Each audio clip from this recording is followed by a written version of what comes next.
안녕하세요. KBS 라디오 한민족 방송 말트고 마음트고 진행의 지영서입니다.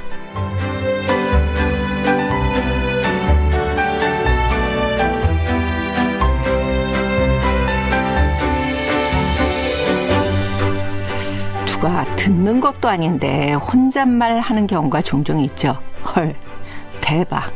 이런 추임새는 습관적으로 무심코 하는 경우가 많고요. 또 무언가를 외우거나 생각을 정리할 때 소리내서 말하는 게 편할 때도 있습니다. 특히 나이가 들수록 혼잣말이 늘게 되는데요. 혼자 보내는 시간이 늘면서 외로움 때문에 혼잣말도 많아지는 편이라고 합니다. 그런데 이런 혼잣말이 의외로 스트레스를 줄이는 데는 도움을 준다고 합니다. 미국의 미시간 주립대 연구에 따르면 고통스러운 경험을 혼잣말로 이야기한 사람은 그렇지 않은 사람보다 스트레스 수치가 낮았는데요. 특히 자기 자신을 3인칭으로 부르면서 혼잣말을 하면 스트레스 수치가 더 많이 내려갔습니다. 혼잣말이 자신의 경험과 거리를 둬서 감정을 조절하는 데 도움을 주게 되는데요. 동기부여와 능력 향상에도 효과가 있다고 합니다. 방법은 아주 간단합니다. 자기 자신을 부르면서 영서야 운동 좀 더 자주 하자. 영서야 넌 할 수 있어. 같은 격려의 말을 해주는 건데요. 나부터 나를 지지하고 격려해주는 것 확실하게 도움이 되겠죠. KBS 라디오 한민족 방송 말트고 마음트고 목요일 순서 출발합니다.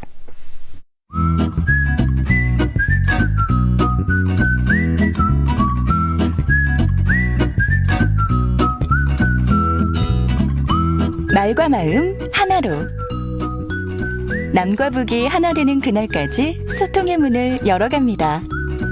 KBS 라디오 한민족 방송 말트고 마음트고 이 시간 지영서 아나운서와 함께합니다.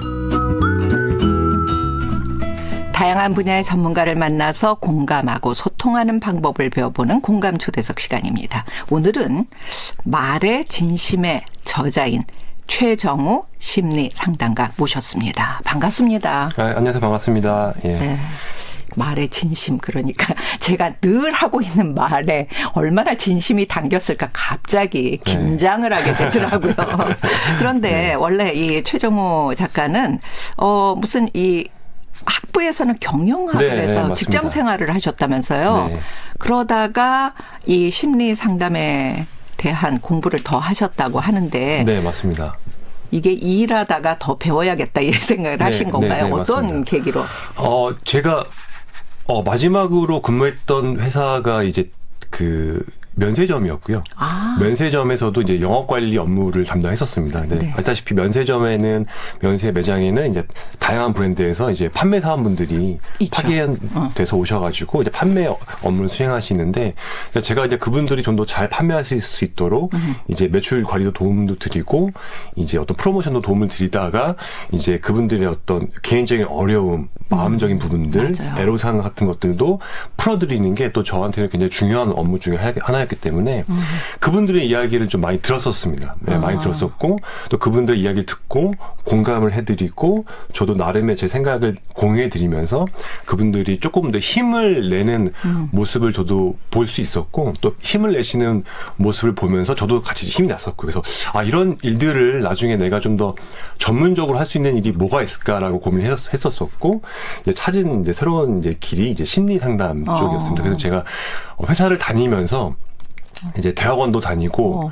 이제 심리 상담사 자격증도 준비를 이제 4년 5년 동안 거쳐 준비를 하면서 굉장히 힘들었는데 이제 지금 생각해 보면 굉장히 뿌듯하고 잘한 결정이었다고 그렇게 생각을 하고 있습니다. 뒤늦게 시작한 공부 처음에는 힘들지만 공부가 제일 그렇죠. 정직한 것 같아요. 네. 한 만큼 결과가 나오죠. 저도 굉장히 늦게 몇십 년 뒤에 야간 대학원을 다녔는데 힘들었지만 나한테도 이게 공부하는 소질이 조금 있었으면 진작에 공부를 조금 더 할 걸 하는 생각도 했거든요. 네. 그리고 지금은 육군본부 병영생활 전문 상담관. 이거 굉장히 중요해요. 저도 아이들을 군대를 다 보냈었잖아요. 군 간부와 이 병사들의 심리 상담도 중요하지만 그 간부들이 맞습니다. 요즘 젊은 그 장병들의 마음을 좀 읽어야 될 텐데 네네네. 어떤 고민들을 많이 상담할까요? 육군 부대에서 육군뿐만 아니라 해군 공군인데 어쨌든 네, 네. 이제 부대에서 네. 이제 상당시를 찾는 용사들, 저희는 이제 장병이라고 표현 안 하고 최근에는 이제 용사들이라고 표현을 많이 하는데 네. 용사들이 상당히 다양한 이유로 상담시를 찾고 있습니다.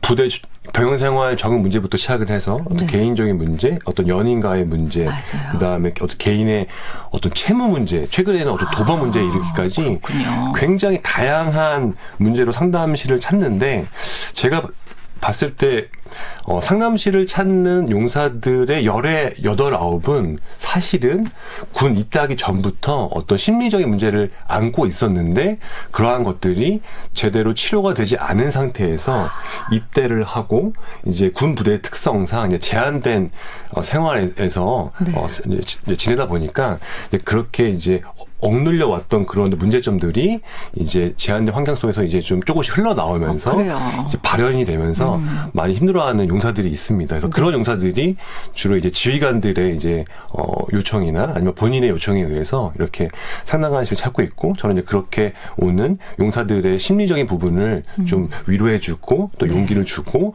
부대 생활에 잘 적응할 수 있도록 도움을 주는 그런 역할을 하고 있습니다. 그래요. 이 장병들이 어떤 이렇게 밀폐된 그런 네. 사회와 조금 단절된 공간에서 힘들 때 이런 전문 상담관들을 좀 찾아보고 맞습니다. 속 네. 얘기도 털어놓고 맞습니다. 그러면서 무사히 잘 네, 복무를 네, 마쳤으면 그렇죠. 좋겠고요. 네, 네. 이제 제가 말의 진심. 사실 이 진심이라는 게 자기의 아주 그 거짓되지 않은 마음이잖아요. 네, 네, 네. 어떤 얘기가 담겨 있을까요? 이 책에는. 제가 이 말의 진심이라는 책을 쓰게 된 가장 큰 이유는 정말 말씀하신 것처럼 말하는 나의 마음, 말하는 상대방의 마음을 좀 더 잘 이해하고 싶어서 이 책을 쓰게 됐습니다. 아시다시피 이제 말은 우리 삶에 있어서 빼놓을 수 없는 요소이잖아요. 네. 사실 말 없이 살아간다는 건 굉장히 좀 맞아요. 어려운 일인데 네. 우리가 일상생활에서 하는 어떤 배우자와 나누는 대화, 그다음에 친구 사이에 나누는 대화, 그다음에 상사와 부하 직원 간에 나누는 대화, 다양한 형태의 대화들이 있는데 특히 저는 이제 그 배우자와 대화를 하다가 좀 네네. 이런 착안을 좀 많이 하게 됐습니다. 이제 아내와 대화를 하다 보면 아내가 저한테 자주 쓰는 어떤 관용적인 표현, 네. 많이 쓰는 말 습관 같은 것들이 있더라고요. 그래서 저는 그런 말들 딱 들으면서 아내는 왜 이 상황에서 이런 말을 자주 할까? 네. 왜 저런 상황에서는 저런 말을 꼭 할까라고 좀 이제 이제 궁금증을 가지게 되었고 네, 네, 네. 이런 말을 하는 사람의 어떤 심리는 무엇일까라는 그 궁금증을 풀어보기 위해서 관련된 심리학 이론이라든지 심리 연구 내용 같은 것들 그다음에 정보들을 이제 제가 찾아가지고 아내가 이런 상황에서 이런 말을 했던 것은 이런 마음이었겠구나. 저런 상황에서는 저런 말을 했던 것이 저런 마음이 있었기 때문에 저렇게 말했던 거였구나라고 이제 깨닫는 게 굉장히 많았고 그것을 통해서 이제 아내를 좀 더 잘 이해할 수 있었고요.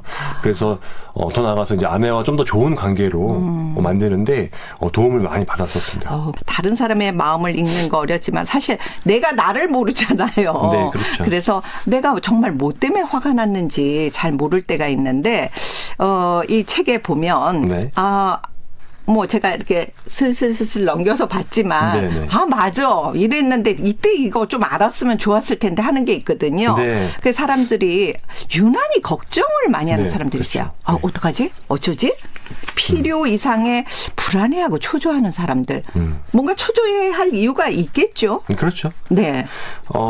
사실 누구나 새로운 어떤 도전, 새로운 일, 처음 해보는 일을 앞에서는 누구나 사실 불안해하고 떨려하기 마련이죠. 근데 이제 중요한 거는 그 떨려하는 그 수준이 얼마나 됐느냐가 이제 중요한 건데 저는 이제 3가지 정도 측면에서 그런 원인을 한번 볼 수 있을 것 같습니다. 첫 번째는 아무래도 성격적인 측면인 건데요. 아무래도 기존의 것을 좀 더 선호하고 어떤 변화보다는 안정감을 추구하는 성향의 소유자들은 새로운 도전이나 새로운 일 앞에서 남들보다는 조금 더 불안해할 수 있는 것이죠. 두 번째는 어린 시절의 뭐 경험 같은 것도 그 얘기가 될까요? 맞습니다. 예, 특히 불안해하는 사람의 심리적 이게 두 번째를 볼 수 있는 거는 네네. 말씀하신 것처럼 어떤 개인의 어린 시절의 어떤 경험, 좀 더 심각하게는 트라우마 같은 것들이 될 수 있는데요. 그래요. 제가 실제로 상담을 했던 한 남성이 있었습니다. 20대 초반의 남성이 있었는데 네. 그 친구는 사람들과 모여 있는 상황에서도 혼자 불안감을 잘 느끼고 어떤 새로운 어떤 과업이 주어졌을 때 특히나 좀 이렇게 떨려하고 좀 이렇게 피하려고 하는 모습이 관찰됐었는데 네. 상담을 해보니까 그 친구가 어린 시절에 가정에서 아버지로부터 가정폭력을 당했었더라고요. 그래서 그래요. 어린 시절부터 이제 아버지가 술만 드시고 들어오시면 이제 본인의 어머니와 자신을 이제 때리고 막말하시고 했던 경험들이 있기 때문에 아버지가 없는 상황에서도 또 언제 아빠가 들어와서 날 또 맞아요, 해할지 맞아요. 몰라, 날 또 네. 때릴지 몰라 하는 불안감이 그 친구 몸에 배어왔던 거죠. 이렇게 말씀하신 것처럼 과거의 어떤 특정한 경험이 성인이 된 이후에도 남들보다 특히 더 불안해하는 특징으로 나타날 수 있겠다. 네, 그렇게 설명을 드릴 수 있을 것 같고 네. 세 번째는 유전적인 요인이 될 수 있을 것 같습니다. 사람들이 불안감을 느낄 때 기능하는 뇌의 부위가 편도체라는 것이 있습니다. 이 편도체는 우리가 불안을 느낄 때 어떤 공포심을 느낄 때 자동으로 작동하는 뇌의 어떤 부분인데요. 가만히 있다가 뒤에서 갑자기 누가 하고 놀래키거나 그거 엄청 놀라는 네. 사람이 있는가 하면 이거 왜 이래 이러고 안 놀라는 사람이 그렇죠. 있어요. 네. 밤길에 혼자 걸어가는데 맞아요. 뒤에서 누가 따라오고 있는 것 같다든지 맞아요. 그런 것을 느낄 때 당연히 긴장하게 되고 이제 주의를 두리번거리게 되는 거잖아요. 그런 것들이 다 이제 이 편도체가 위험을 인식하고 작동하기 때문에 이제 그런 불안을 느끼는 건데 사람에 따라서 태어날 때부터 이런 편도체가 좀 더 잘 기능하고 민감한 사람들이 있다고 합니다. 그래서 이렇게 유전적인 요인 때문에 더욱더 불안해할 수 있는 거죠. 네. 그렇다면 이렇게 습관적으로 불안감을 느끼는 그런 사람들은 어떻게 그냥 이러고 살아야 되는 거지 아니면 좀 마음을 잘 다스리면서 적응할 수 있는 네. 그런 방법들이 좀 있을까요? 네, 물론 있죠. 불안감을 사실 누구나 느낄 수 있다라는 걸 인정하는 것이 첫 번째일 것 같습니다. 그러니까 사람은 누구나 어쨌든 인간이기 때문에 새로운 일, 걱정스러운 일을 앞두고 당연히 불안해할 수 있는 거다라는 것을 일단은 받아들이는 마음이 첫 번째인 거고요. 두 번째는 새로운 일을 앞두고 불안해했지만 막상 해보니 할만하더라 했던 경험들이 따지고 보면 누구나 다 있으실 거예요. 그래요. 저도 마찬가지고 아나운서님 마찬가지고 그래서 그런 경험들을 스스로 되새겨 보셨으면 좋겠어요. 그렇지 내가 새로운 학교 입학할 때 새로운 어떤 직장에 들어가기 전에 새로운 사람을 만나기 전에 처음 해보는 거기 때문에 굉장히 불안해했었는데 막상 해보니까 물론 힘든 것도 있었지만 결국 잘 해냈었지 별거 아니었지라는 생각을 할 수 있다면 새로운 일을 앞두고 맞아 내가 예전에는 잘 어려워했었지만 막상 해보니 별거 아니었어 하면서 스스로 용기와 자신감을 가질 수 있죠. 네. 그리고 주변에 보면 다른 사람의 이제 표정을 유난히 살피는 사람들이 있어요. 네. 그래서 상대가 이제 조금 불편한 것 같이 보이면 왜 그러지? 내가 말을 잘못했나? 실수했나? 이제 이렇게 자기에게서 원인을 찾는 그런 사람들이 있는데, 이런 사람들은 또 어떤 심리 때문에 그럴까요? 네, 그런 사람들이 사실 우리 주위에 꽤 많이 있죠. 그래서 이런 사람들을 심리학에서는 이제 사회적 민감성이 높은 사람들이라고 네. 부르는데요. 네. 예를 들면 이런 상황이죠. 직장에서 이렇게 오다 가다가 복도에서 누군가 만났을 때 네. 자연스럽게 인사를 할 수 있잖아요. 근데 그래. 상대방이 내 인사를 안 받아주는 것 같아요. 그래요. 그럼 누군가는 저 사람 그냥 바쁜가 보네. 날 잘 못 봤나 보네 하고 별로 대수롭지 않게 지나가는 사람이 있는가 하면 네. 또 누군가는 뭐지? 나는 인사를 건넸는데 왜 나한테 인사를 안 받아주지? 흔히 말하는 말로 왜 쌩까는 거지? 그렇죠. 이렇게 얘기하잖아요. 왜 나를 못 본 척, 나를 못 본 척 하는 건가? 맞아. 혹시 나를 싫어하나? 나에 대한 안 좋은 소문을 들은 건가? 이런 생각을 하는 사람들이 있는데 이런 사람들이 이제 바로 우리가 얘기하는 사회적 민감성이 높은 사람들이라고 하는 거죠. 그러면 이건 어떻게 또 받아들이면서 민감성을 조금 낮춰야 될까요? 상대방 입장에서 생각을 해보면 도움이 될 것 같아요.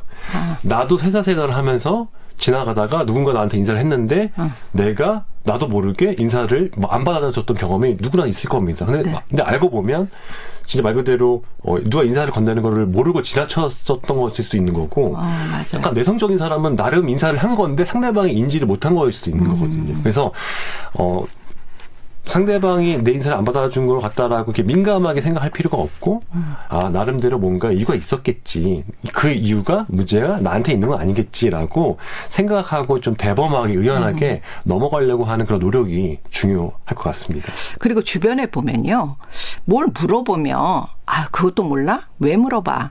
당연한 거 아니야? 이런 식으로 네. 핀잔을 주고 짜증을 내는 사람들이 있어요. 네, 맞습니다. 이건 이런 성향을 가진 사람들은 왜 그러는 걸까요? 일단 그런 식으로 이야기하는 사람들의 마음을 보면 한 두 가지 정도로 볼 수 있을 것 같은데요. 네. 첫 번째는 상대에게 이제 억하심정이나 불만이 있지만 네. 이것을 제대로 대놓고 표현하기에는 뭔가 꺼려지고 좀 불편한 사람들일 수 있는 거죠. 그렇기 때문에 이렇게 돌려서 다른 식으로 이렇게 핀잔 주듯이 이제 말을 하는 거고, 두 번째는 다른 사람, 다른 상황으로부터 받은 스트레스를 상대에게 푸는 거죠. 맞아요. 예를 들어서 직장에서 상사에게 받은 스트레스를 직장 상사에게 그대로 표현하기에는 어려우니까 집에 와서 조금 더 이제 편한 어떤 배우자가 됐던, 물론 그러면 안 되겠지만 배우자가 됐던 아니면 또 후배한테 그러는 사람들. 후배한테 그럴 수도 있고요. 맞아요. 아니면은 이제 반려견에게 될 수도 있는데, 예. 네.